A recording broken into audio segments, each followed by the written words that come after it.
Last Sunday night, we witnessed an absolute war between Fabio Wardley and Fraser Clarke for the British heavyweight title.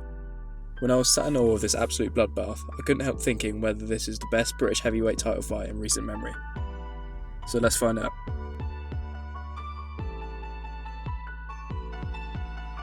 In October 2000, Danny Williams fought Mark Potter for the British heavyweight title.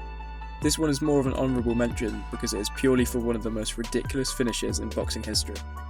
In a moment which would be considered over the top if it featured in a Rocky movie, the Brixton man Danny Williams fought on bravely with a dislocated shoulder. The commentary team said it was a no-win situation for Williams, and who can blame them? However, out of nowhere, Williams let go of a massive left uppercut with his back up against the ropes, rocking Potter and putting him down onto the canvas. Even more unbelievably, Williams would floor him twice more in quick succession to force the referee to stop the fight, and grant Williams the British title at the second attempt. Definitely a moment worth making it on this list. Daniel Dubois vs Joe Joyce is mainly remembered for its slightly underwhelming finish. However, this was actually a really good fight for the 10 rounds it went. The story of the fight was largely based around Joyce's persistent jab and Dubois' aggression, particularly with the right hand, on occasions when he was able to avert the jab. This was the fight when the British public became exposed to Joyce's granite chin, and he gradually broke Dubois down with the jab. I had the fight very even going into the 10th, but the damage done to Dubois' face was too much in the end, forcing Dynamite Dubois to take a knee, ending the fight.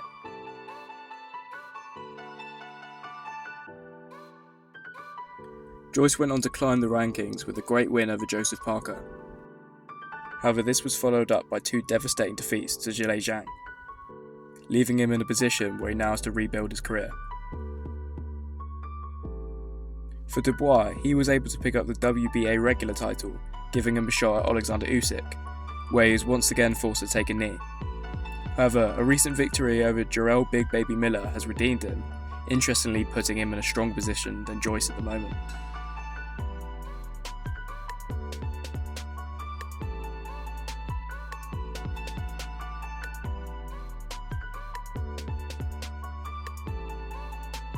Anthony Joshua vs Dillian Whyte is fondly remembered as being an absolute war. And it really was a great encounter between 2 really raw and untested fighters as professionals. Right from the off, there was a clear power disparity between Joshua and Whyte, with Joshua and his Olympic background making him the superior athlete. It was a really tough first round for Whyte, with Joshua letting his hands go immediately. But Whyte has always been brave, and he dug in, landing a massive left hook, stumbling Joshua in round 2.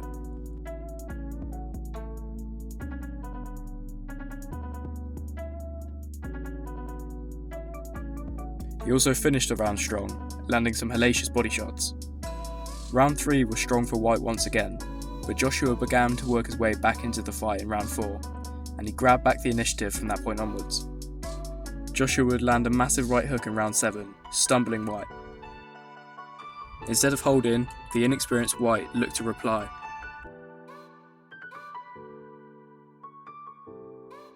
He did so bravely, but this would become a fatal error.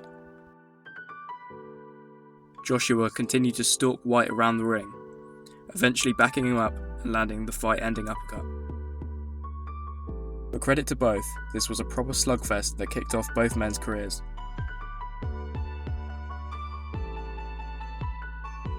Perhaps unexpectedly, Fabio Wardley vs Fraser Clarke became an absolute bloodbath last weekend.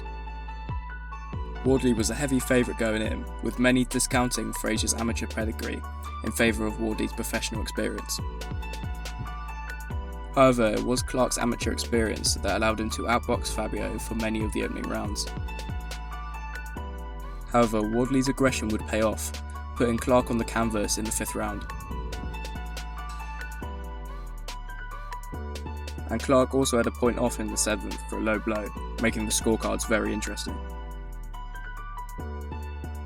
By the time of the championship rounds, both men were out on their feet. Wardley's nose had completely imploded, spraying blood all over the canvas.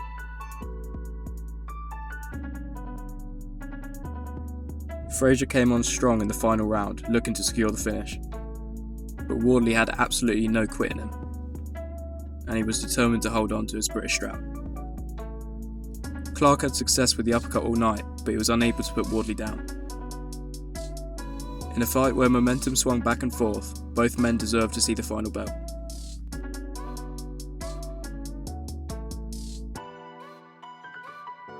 The scorecards were razor thin, resulting in a draw and Wardley retaining his belt.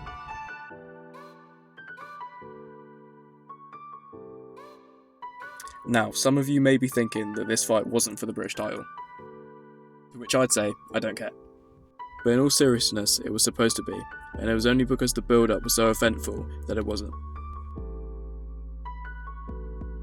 Both men brought that same intensity from the build-up into the fight, carrying the spirit of the British heavyweight title. Rounds 7 and 8 are still some of my favourite to this day. It was an absolute back and forth brawl, with neither man willing to give up any ground. I'm still not 100% sure how there wasn't a knockdown in this fight, showing both men's granite chin at this stage in their careers.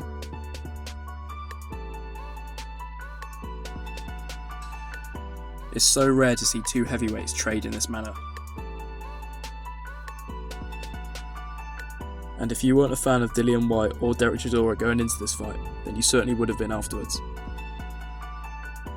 Going into the final round, it was either man's fight. Both clearly knew this and fought right up until the final bell. It was a simply amazing fight, toe to toe from start to finish.